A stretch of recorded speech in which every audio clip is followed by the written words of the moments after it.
Te voy a hablar ahora de las perspectivas económicas para el 2023. Las proyecciones económicas se hacen partiendo de un montón de supuestos, porque si no es imposible hacerlas. Por ejemplo, cuánto van a crecer los socios comerciales, cuáles van a ser los tipos de interés, si el gobierno va a seguir subiendo los impuestos o no, qué va a hacer el Banco Central Europeo, etcétera, etcétera. Por lo tanto, no es de extrañar que las proyecciones económicas sean todas distintas. Pero precisamente, como sé cómo se hacen las proyecciones económicas, yo no miro ninguna y hago las mías propias. Entonces, si me equivoco, ya sé por qué me equivoco. Hasta ahora la economía viene siendo empujada por la política monetaria irresponsablemente expansiva, digamos que hace su efecto, no es inmediato, la política monetaria tarda en desplegar sus efectos. Por lo tanto, durante el 2022, ese fue un efecto a favor.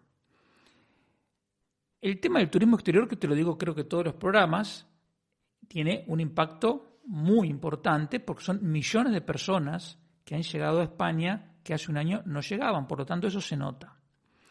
También siempre te menciono la gente que salió de ERTE, que son cientos de miles a lo largo del año, porque hay gente que es como si le hubieran aumentado el salario un 40 y pico %, porque hace un año cobraban un salario recortado en un 30% y ahora cobran el salario completo. Por lo tanto, es como si les hubieran aumentado el salario. Luego tienes, digamos, algo pequeño, digamos, de fondos europeos, que al final son préstamos que utilizan algunas empresas, y el gasto público, que gastan, y eso en el corto plazo aumenta la demanda. Te hago una nota a pie de página. Tanto la política monetaria y tanto el aumento del gasto público, que en el corto plazo generan un aumento de demanda, eso es verdad. Ahora, eso no quiere decir que sean algo bueno y positivo, y mucho menos con que yo esté de acuerdo con eso, porque son políticas intervencionistas que luego se terminan pagando. Por ejemplo, esa política expansiva del Banco Central Europeo es la causa por la cual ahora tenemos inflación. El gasto público desenfrenado de Pedro Sánchez es lo que hace que tengamos una deuda pública enorme que algún día va a explotar. Por lo tanto, yo te lo estoy hablando en el cortísimo plazo y desde el punto de vista de la actividad económica. Es verdad que la política monetaria expansiva influye a favor en el corto plazo y el gasto público también, aunque sean cosas malas y que no habría que hacer.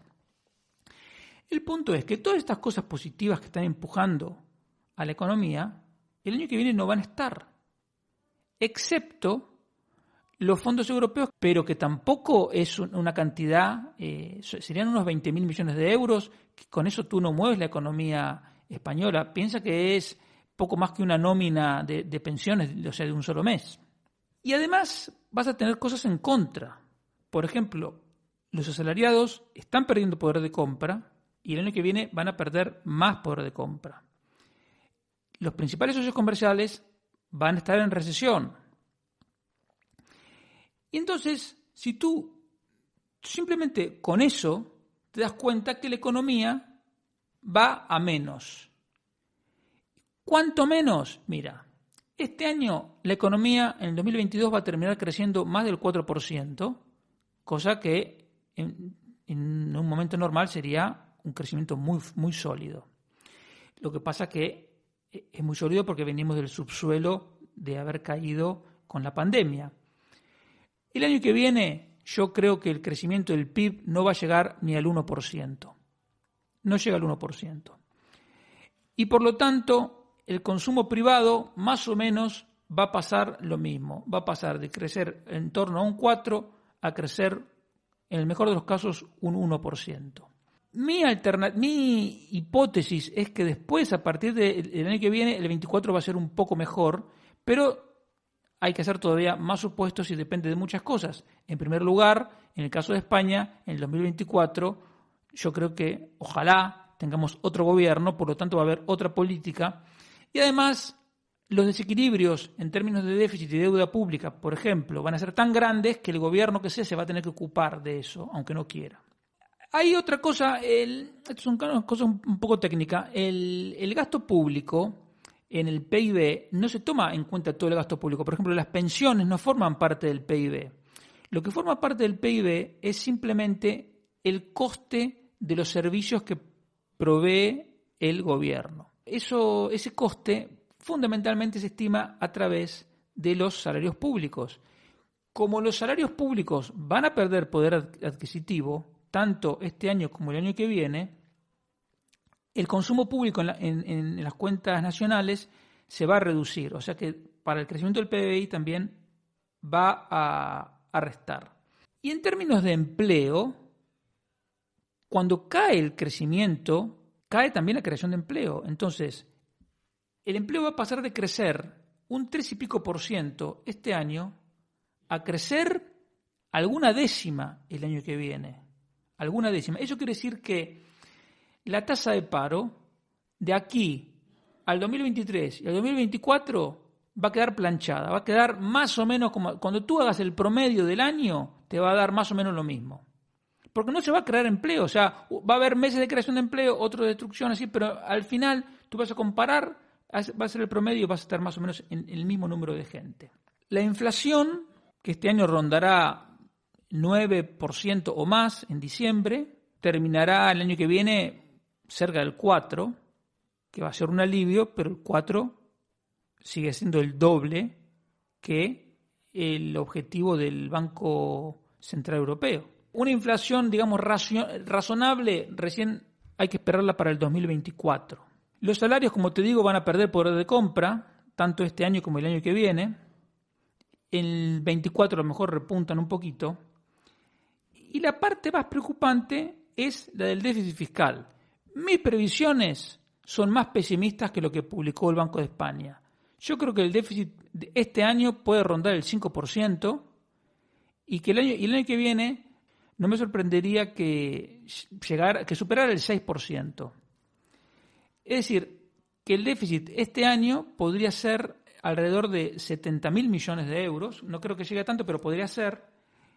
Pero el año que viene podría llegar a 90.000 millones de euros el déficit. Y con eso, ¿qué pasa? Que la deuda pública, como proporción del PIB, va a seguir creciendo cada año. Como el PIB también crece, no solo, digamos, aunque crece poco, pero la inflación también lo hace crecer en términos de euros, si ahora la deuda pública es el 114 del PIB, el año que viene va a ser el 115. Ahora, estos supuestos, estas proyecciones, ¿se pueden cumplir? Mira, los riesgos son todos negativos, es decir, esto puede ir a peor. ¿Por qué? Porque aquí no está contemplado que se vaya a cortar el gas en varios países de Europa. No está contemplado que la guerra puede empeorar. No está contemplado una complicación financiera. ¿Por qué? Porque cuando suben los tipos de interés aumenta la morosidad. Y si esa morosidad se agrava además porque caen las ventas, etcétera, etcétera, los bancos pueden tener problemas. Eso no está contemplado. Y no está contemplado, digamos, que el Banco Central Europeo, ahora que quieren sobreactuar para hacerse que son los paladines contra la inflación, cuando ellos en realidad son los culpables que la han provocado, que se pase subiendo los tipos de interés y genere una recesión más profunda de la que sería necesaria para controlar la inflación. Y lo otro que tampoco se sabe, y digamos, y que podría ir a peor, y que en parte también depende del Banco Central Europeo, es que es la confianza en el mercado financiero. España todas las semanas tiene que emitir títulos de deuda para refinanciar los vencimientos de la deuda pública. Pero resulta que hasta ahora eso ha sido una coser y cantar. ¿Por qué? Porque el Banco Central Europeo estaba ahí comprando y todavía compra en la forma de que cuando vence un bono español, vuelve a comprar un bono español. O sea, no aumenta la cantidad total de bonos que tiene, pero reinvierte todo lo que van venciendo. Bueno, incluso En el caso de España y de Italia sí está comprando más bonos, porque lo que le vence de bonos, por ejemplo, alemanes o holandeses, lo reinvierte en bonos italianos o españoles para que no suba tanto la prima de riesgo. Ahora, el menor cambio en esa política puede disparar la prima de riesgo y automáticamente el coste de financiamiento para las empresas y las pymes.